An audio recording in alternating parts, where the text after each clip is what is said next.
नमस्कार, good morning. Chhattisgarh में स्वागत है आप सभी का। आप देख रहे हैं Avis24। मैं हूं आपके साथ श्रवण तंबोली। बुलेटिन की शुरुआत करते हैं। सबसे पहले देख लेते हैं इस वक्त की हेडलाइंस। छत्तीसगढ़ बीजेपी जिला अध्यक्षों का चुनाव जारी। बाकी बचे जिला अध्यक्षों का आज होगा ऐलान।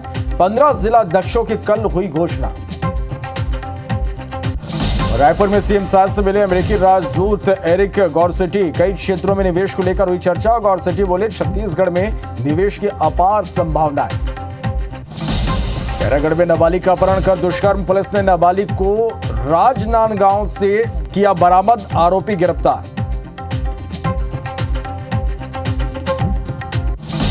कोरबा में नकाबपोश बदमाश ने व्यापारी से की मारपीट। कार लेकर हुए फरार। घायल के इलाज के दौरान मौत। दुर्ग भिलाई में फिर चाकूबाजी। बहन को छेड़ने से रोकने पर बदमाशों ने युवक पर किया हमला। इधर रंजिश के कारण नाबालिग को मारा चाकू।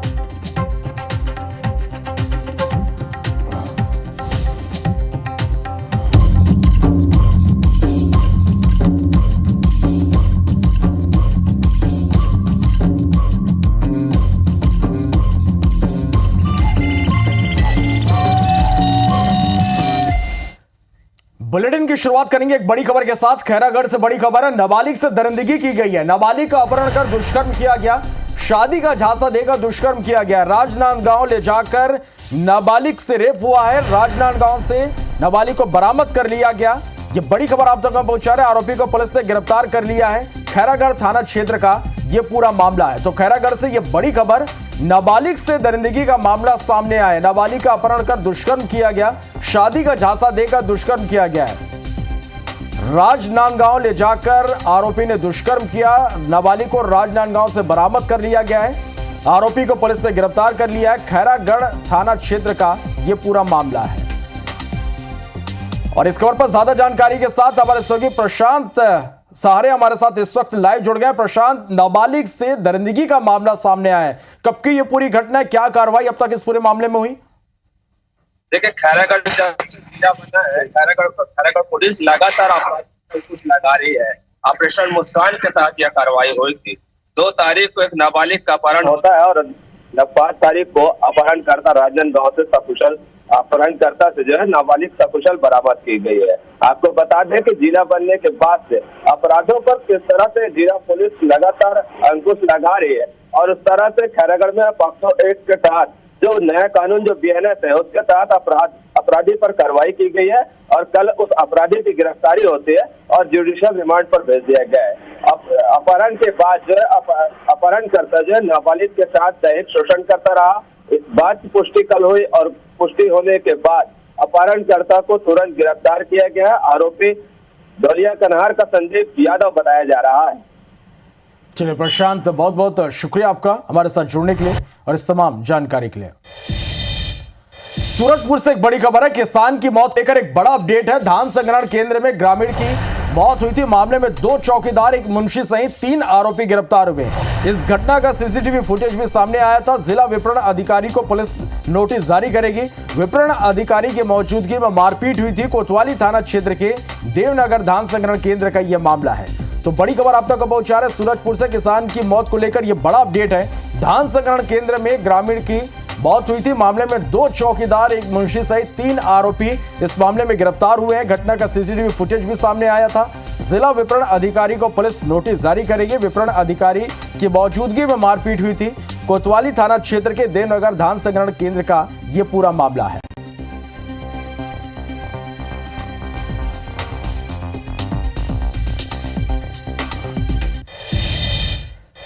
कोरबा में ज्वेलरी शॉप संचालक की हत्या का सनसनीखेज मामला सामने आया। पुलिस के मुताबिक गोपाल राय सोनी की ज्वेलरी शॉप है जिसका मकान न्यू बस स्टैंड के पास आवासीय कॉलोनी में है। रविवार की रात करीब 9:45 पर 2 नकाबपोश घर में घुसे व्यापारी के धारदार हथियार से हत्या कर दी। जिस वक्त इस वारदात को अंजाम दिया गया उस वक्त गोपाल राय सोनी अपनी बीमार पत्नी की देखभाल के लिए घर पर थे और व्यापारी के बेटे ज्वेलरी शॉप पर थे। बदमाशों ने भागते वक्त व्यापारी की कार लेकर फरार हो गए। व्यापारी की हत्या की खबर से हड़कंप मच गया। एसपी सिद्धार्थ तिवारी खुद मौके पर पहुंचे। शहर में नाकेबंदी की गई। साथ ही आला अधिकारियों को हत्याकांड की जांच कर आरोपियों की जल्द गिरफ्तारी के निर्देश दिए गए। फिलहाल हत्या के कारणों का खुलासा नहीं हो सका है। के अंदर से कुछ अन्य सामान, कीमती सामान नहीं लेके जाया गया है, परंतु पुलिस अभी सभी एंगल्स पे काम कर रही है। और अभी जो हमको अपडेट मिला है वो दैट जो विक्टिम ही सकम टू हिज इंजरीज ऑल्सो, वैधानिक कार्रवाई मामले में की जा रही है। जो हमारी पुलिस है प्लस साइबर की टीम लगी हुई है, कुछ क्लूज भी मिले हैं, उस पर हम भी काम कर रहे हैं। छत्तीसगढ़ में चाकूबाजी की घटनाएं थमने का नाम नहीं ले रहे। भिलाई में पुरानी रंजिश के चलते नाबालिग को चाकू मार दिया गया। हमले में नाबालिग घायल है, उसे जिला अस्पताल रेफर किया गया। आरोपी ने बहन के साथ मिलकर इस घटना को अंजाम दिया। दोनों आरोपी भी नाबालिग हैं। सुपेला पुलिस आरोपियों की तलाश कर रही है। वहीं दुर्ग में 3 बदमाशों ने एक युवक पर चाकू से हमला कर दिया। हमले में युवक घायल है, उसे अस्पताल में भर्ती कराया गया। युवक की बहन से बदमाश छेड़छाड़ कर रहे थे और मना करने पर बदमाशों ने युवक को चाकू मार दिया।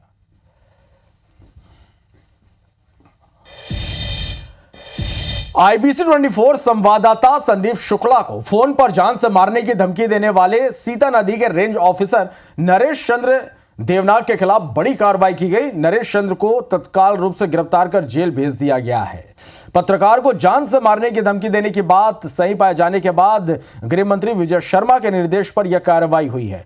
बता दें कि IBC 24 संवाददाता संदीप शुक्ला ने धमतरी के बोराई स्थित वन विभाग के नाके पर वन मार्ग शुल्क के नाम पर अवैध वसूली का खुलासा किया था, जिससे बौखलाए सीता नदी के रेंज ऑफिसर नरेश चंद्र देवनाग ने संवाददाता संदीप शुक्ला को 15 से 20 बार कॉल कर जान से मारने की धमकी दी थी।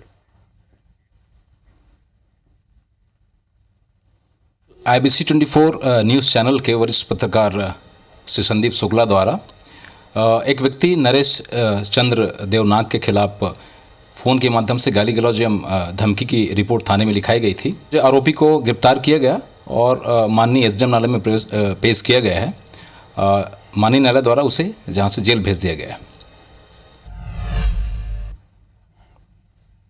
रायपुर से खबर है, छत्तीसगढ़ बीजेपी जिला अध्यक्षों का चुनाव जारी है। 15 जिला अध्यक्षों का कल चुनाव हुआ था और इसके बाद बाकी बचे हुए जिला अध्यक्षों का आज चुनाव होगा। 10 जनवरी से पहले प्रदेश अध्यक्ष भी चुने जाएंगे। तो यह बड़ी खबर अपडेट हम आप तक पहुंचा रहे हैं। छत्तीसगढ़ बीजेपी जिला अध्यक्षों का चुनाव जारी है। 15 जिला अध्यक्षों का कल चुनाव हुआ था। अब इसके बाद जो बाकी बचे जिला अध्यक्ष हैं उनका चुनाव आज हो जाएगा। 10 जनवरी से पहले प्रदेश अध्यक्ष भी चुन लिए जाएंगे।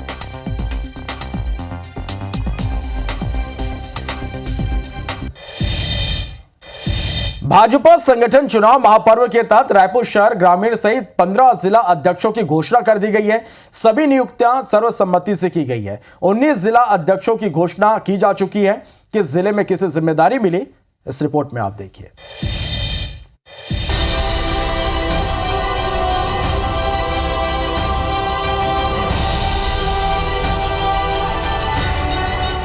रायपुर समेत 15 जिलों में स्थानीय विधायक, पूर्व विधायक और वरिष्ठ नेताओं की मौजूदगी में कार्यकर्ताओं की बैठक हुई।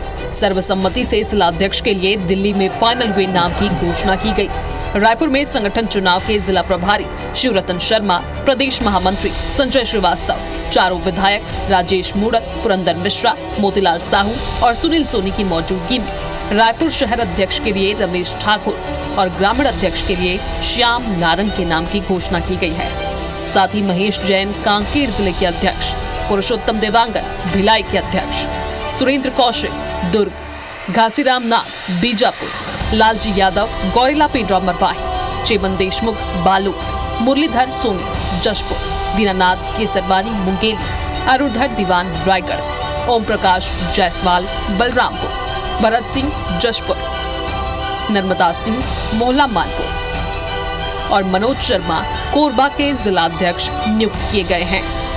15 जिलाध्यक्ष आज विधिवत चुन लिए गए हैं। इसके अलावा इन 15 जिलों में 37 विधानसभा हमारे क्षेत्र कवर होते हैं। 2 जिलों का जो चुनाव राजनांदगांव और कवर्धा का जो अभी रोका गया है। बीजेपी संगठन चुनाव पर कांग्रेस नेता धीरेन्द्र साहू ने तंज कसा है। कहा कि भाजपा के संगठन चुनाव में गुटबाजी खुलकर सामने आई है। भाजपा के लोकतंत्र की भी पोल खुल गई है। चुनाव में भी हम लोग देख रहे हैं कि मंडल स्तर के भी जो चुनाव हुए उसमें लड़ाई झगड़े हो रहे हैं। कहीं कोई नेताओं में सामंजस्य नहीं है।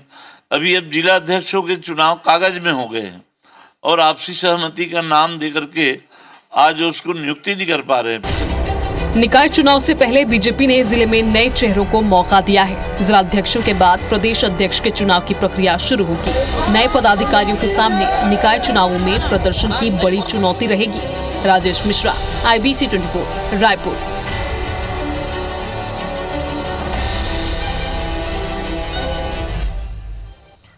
बढ़ते आगे खबर रायपुर से, जहां सीएम साय आज जांजगीर चांपा और महासमुंद के दौरे पर रहेंगे।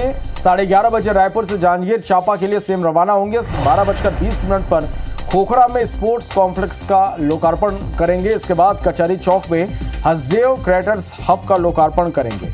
इसके साथ ही भ्रमण भी यहां करेंगे। कलेक्ट्रेट परिसर में महात्मा गांधी की प्रतिमा का अनावरण करेंगे। दोपहर 1 बजे विभिन्न विकास कार्यों का लोकार्पण और शिलान्यास करेंगे। इसके बाद 2:30 बजे जांजगीर चांपा से महासमुंद जाएंगे। महासमुंद में विभिन्न विकास कार्यों की भूमि पूजन और शिलान्यास करेंगे। शाम 5 बजे राजधानी रायपुर सीएम वापस लौटेंगे।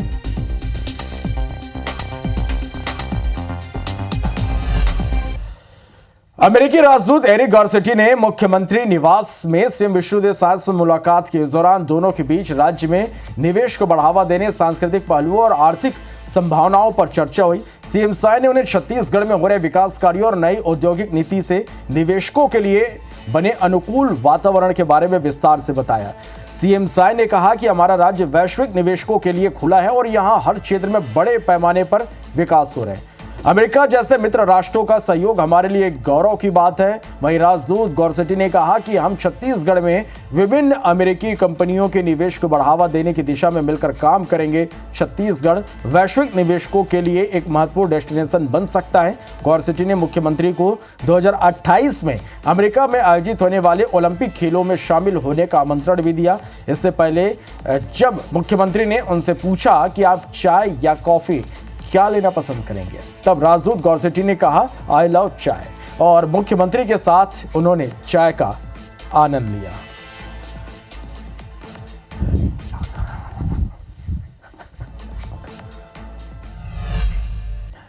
नारायणपुर के अबूझबाड़ इलाके में सुरक्षा बलों को एक बड़ी सफलता मिली है। शनिवार से चल रहे मुठभेड़ में 4 नक्सलियों को ढेर कर दिया गया। चारों नक्सलियों के शव बरामद कर लिए गए। वहीं मुठभेड़ के दौरान एक जवान सन्नू कारम शहीद हो गए। फोर्स ने मौके से AK-47 SLR और बंदूक बरामद की। मारे गए नक्सलियों और शहीद जवानों के शव को हेलीकॉप्टर से दंतेवाड़ा जिला मुख्यालय लाया गया, जहां जिला अस्पताल में सभी शवों का पोस्टमार्टम कराया गया। सीएम साय ने कहा कि हम सुरक्षा बलों के साहस को नमन करते हैं। पिछले 1 साल से नक्सलवाद के खिलाफ लड़ रहे हैं। नक्सलियों का अंतिम समय आ गया है। वहीं गृह मंत्री विजय शर्मा ने शहीद जवान के प्रति शोक संवेदना व्यक्त की। बस्तर आईजी सुंदरराज बी ने बताया कि मारे गए नक्सलियों से आधुनिक हथियार बरामद हुए हैं। शव की शिनाख्त की कार्रवाई की जा रही है। मजबूती के साथ नक्सलवाद के खिलाफ में हमारे सुरक्षा बल के जवान लड़ रहे हैं।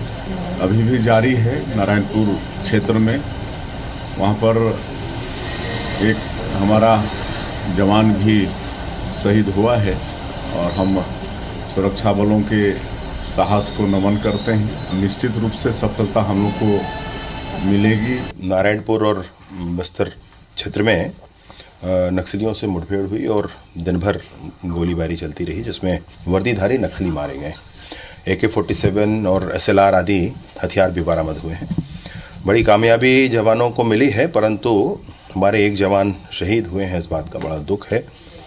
परिवार को ईश्वर संबल प्रदान करें। सुरक्षा बल द्वारा 4 नक्सलियों को मार गिराया गया। उसमें 2 महिला महोदय भी शामिल है और इस दौरान हमारे एक वीर जवान प्रधान आरक्षक सन्नू करम का इस मुठभेड़ में शहादत हो गई थी। इलाका में सर्च अभियान जारी है। जो उम्मीदें और जो जशपुर के पत्थलगांव सिविल अस्पताल में मरीजों को घटिया खाना परोसने का मामला सामने आया, जिसके चलते कई मरीजों ने अस्पताल का खाना लेने से भी इनकार कर दिया। मरीजों का कहना है कि यहाँ बासी खाना दिया जाता है, दोपहर को रोटी नहीं दी जाती, सब्जी और दाल भी बदबूदार रहता है, जिसकी जानकारी बीएमओ को भी है, लेकिन सुधार की संभावना नजर नहीं आ रही। हालांकि मामले में बीएमओ डॉक्टर जेम्स मिंच का कहना है कि खाने की गुणवत्ता ठीक नहीं होने की बात संज्ञान में आई है। संबंधित ठेकेदार को नोटिस देकर कार्रवाई की जाएगी। उसके बाद निरीक्षण करके मरीज को भोजन उपलब्ध कराया जाएगा। भोजन ठंडा था और दाल भी खट्टा था और सब्जी भी खट्टा था। हम लोग मरीज जितना है वो अच्छा भोजन मिले और स्वस्थ जल्दी हो, ठीक हो, यही चाहते हैं हम लोग। खाना एकदम ठंडा सा है और मरीज लोग के लिए दिक्कत है, खट्टा भी है। रोज ऐसा मिलता है? हाँ, ऐसा ही है। आज ही मेरे को ये संज्ञान में आया है, मरीजों के द्वारा जो है बताया गया कि मतलब बासी सब्जी दी गई है और पानी का जो है इसको जांच करवा करके जो है उच्च अधिकारियों को भी अवगत कराया जाएगा और उनको नोटिस भी दी जाएगी।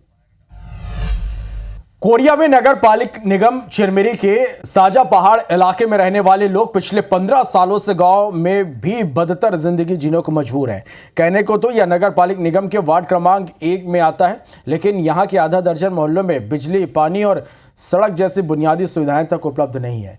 2008 में नगर निगम चिरमिरी अस्तित्व में आया। उस समय नगर निगम का दायरा बढ़ने के लिए वनांचल गांव साजा पहाड़ के क्षेत्रों को जोड़कर वार्ड बनाया गया, लेकिन इतने सालों के बाद भी यहां विकास कार्य नहीं हुए।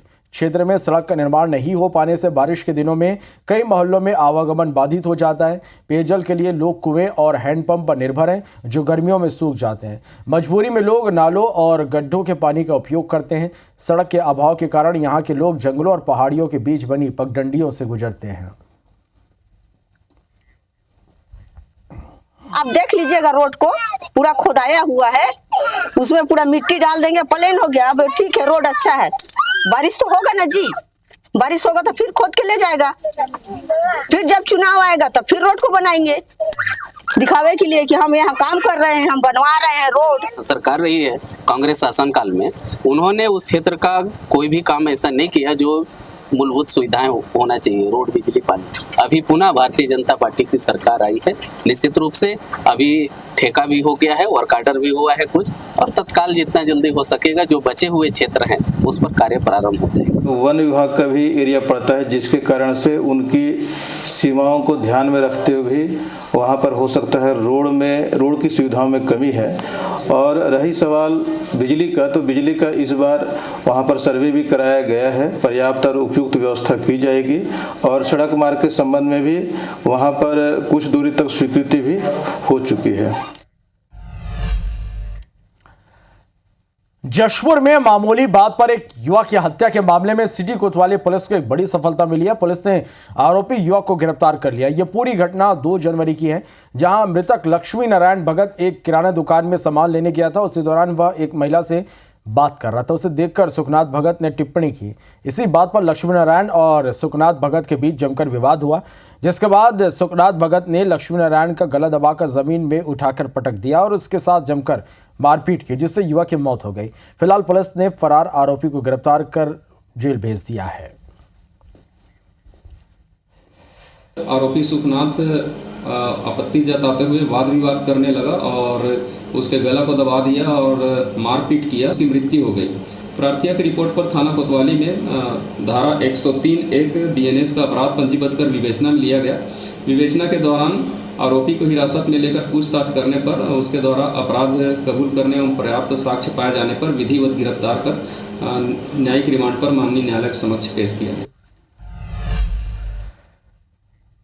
आईपीएस जीपीएससी की पत्नी मनप्रीत कौर को बिलासपुर हाईकोर्ट से बड़ी राहत मिली है। हाईकोर्ट ने मनप्रीत के खिलाफ दर्ज एफआईआर को रद्द कर दिया। दरअसल मनप्रीत कौर के खिलाफ कांग्रेस सरकार में एसीबी ईओडब्ल्यू ने आय से अधिक संपत्ति को लेकर एफआईआर दर्ज की थी। मामले की चीफ जस्टिस रमेश सिन्हा और जस्टिस रविंद्र अग्रवाल की डीबी में सुनवाई चल रही थी। इसमें मनप्रीत के वकील ने तर्क प्रस्तुत किया कि मनप्रीत कौर लाइफ साइंस में पीएचडी किया है। साल 2001 से लेकर 2021 तक उन्हें उनके पति जहां जहां पदस्थ रहे वहां के प्राइवेट कॉलेजों में उन्होंने गेस्ट लेक्चरर के तौर पर नौकरी की, जिससे उन्हें आय प्राप्त हुई। इसके अलावा कंसल्टेंसी से भी उन्हें आय प्राप्त हुई।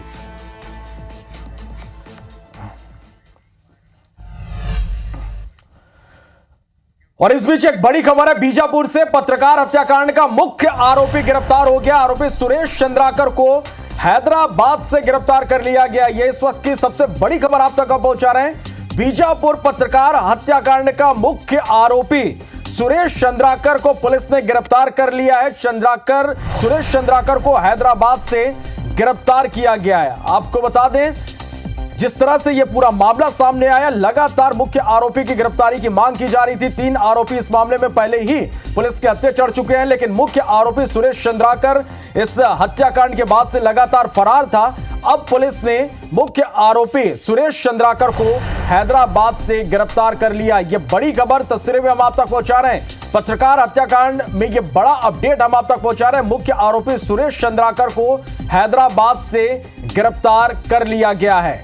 तो यह बड़ी खबर है। 3 आरोपी इस मामले में पहले ही गिरफ्तार हो चुके हैं। पुलिस ने मुख्य आरोपी को अब गिरफ्तार कर लिया है। मुख्य आरोपी की गिरफ्तारी की लगातार मांग की जा रही थी।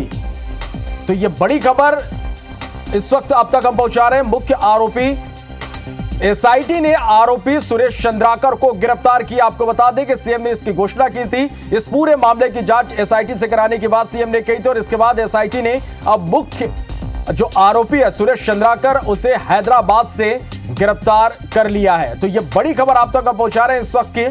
बीजापुर पत्रकार हत्याकांड से जुड़ा यह बड़ा अपडेट है। पत्रकार हत्याकांड का मुख्य आरोपी अब पुलिस के हत्थे चढ़ चुका है। पुलिस ने आरोपी सुरेश चंद्राकर को हैदराबाद से गिरफ्तार कर लिया है।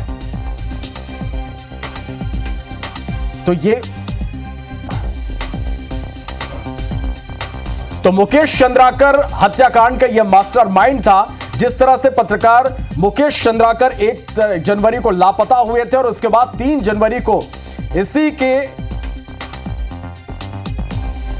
यहां सेक्टिव टैंक में मुकेश चंद्राकर का शव मिला, जिसके बाद लगातार पुलिस इसकी तलाश कर रही थी।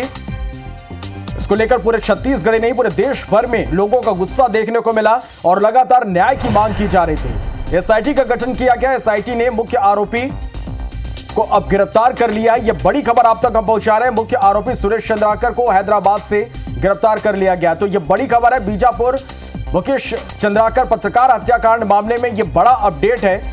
आरोपी सुरेश चंद्राकर को हैदराबाद से गिरफ्तार कर लिया गया है। आपको बता दें कि यही मास्टरमाइंड था जिसने पत्रकार मुकेश चंद्राकर की हत्या की थी। इस मामले में 3 आरोपी गिरफ्तार हो चुके हैं, लेकिन मुख्य आरोपी लगातार फरार था। एसआईटी ने अब पत्रकार हत्याकांड के मुख्य आरोपी सुरेश चंद्राकर को हैदराबाद से गिरफ्तार कर लिया है।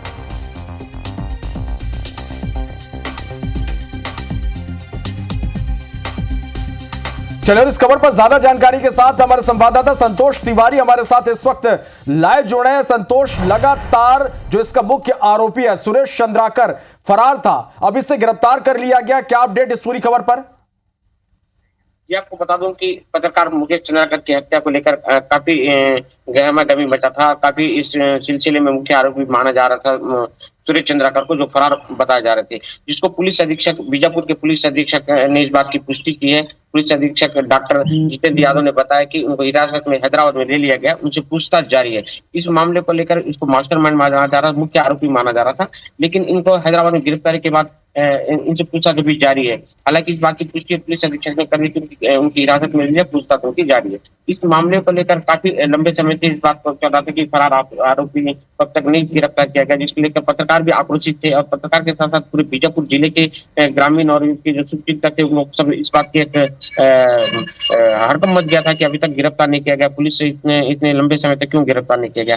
क्या इस बात को लेकर एक टीम भी बना गया था, एसआई की टीम, इस बात एसआई की टीम ने उनको वहाँ पे हिरासत में ले लिया, पूछताछ जारी है, जिसको लेकर पहले भी तीनों अंतर्राज्यों के तीनों तरफ ब्लॉक कर देता ताकि कहीं ना कहीं उनको गिरफ्तार किया जा सके। इस बात की पुलिस अधीक्षक ने इस बात की पुष्टि कर दी, उनको हिरासत में ले लिया हैदराबाद में और पूछताछ जारी, देर रात को हिरासत में लिया गया। संतोष, लगातार इस मामले की जांच की जा रही है। अब तक इस पूरे मामले में बात करें संतोष, तो क्या क्या खुलासे हुए अब तक इस मामले में?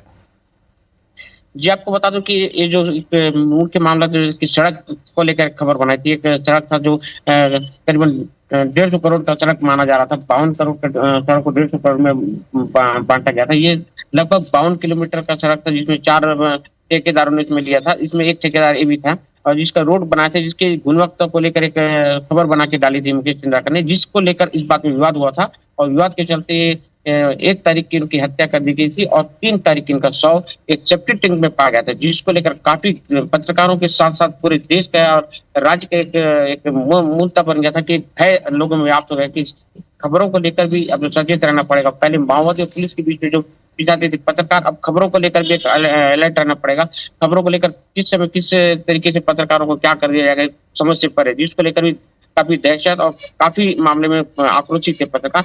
इन सब चीजों को लेकर जो मामला उठाए थे, क्योंकि इसकी खोजबीन लंबे समय से एक तारीख की गैप था, जिसको लेकर पतासाजी करने में लेट लग रहा था। लेकिन पत्रकारों के एक सूझबूझ के साथ जो जानकारी दी थी, उस जानकारी से देखे तो उसका जो शव है, ये इनका जो बाड़ा है, सूरज चंद्राकर का जो बाड़ा है, उस बाड़े के सेप्टिक टैंक में पाया गया था, जिसको लेकर काफी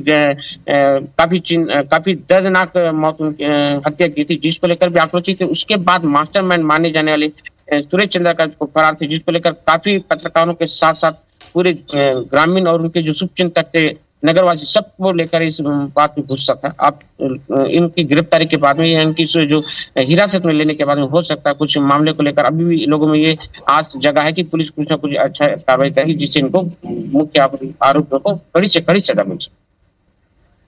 चलिए, और आप हमारे साथ संतोष बने रहिएगा। रायपुर से हमारे संवाददाता राजेश राज भी हमारे साथ इस वक्त इस बड़ी खबर पर लाइव जुड़ गए हैं। राजेश, मुख्य आरोपी अब पुलिस के गिरफ्त में है। लगातार राजेश, इस मामले में कड़ी कार्रवाई की मांग की जा रही है। अब मुख्य आरोपी पुलिस के हत्थे चढ़ चुका है। किस तरह की कार्रवाई आगे इस मामले में होगी, क्योंकि सभी की नजर इस पर है?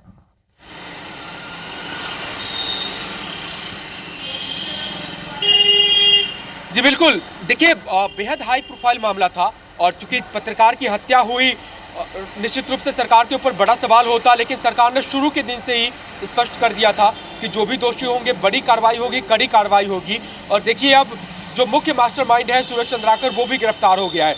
अब सरकार के सामने ये दोनों चीज़ें स्पष्ट करनी है।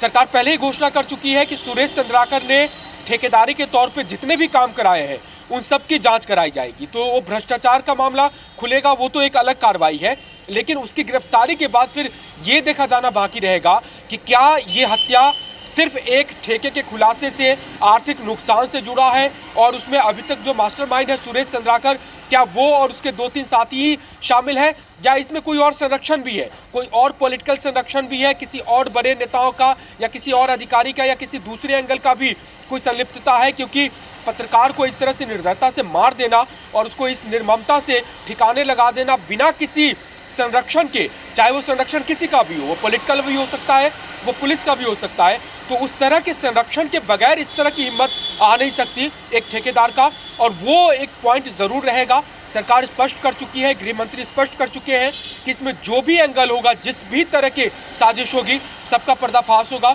सब बेनकाब किए जाएंगे। सरकार के सामने एक प्लस पॉइंट ये है कि चूंकि आरोपी कांग्रेस से जुड़ा रहा है, इसलिए सरकार कोई कसर नहीं छोड़ रही है।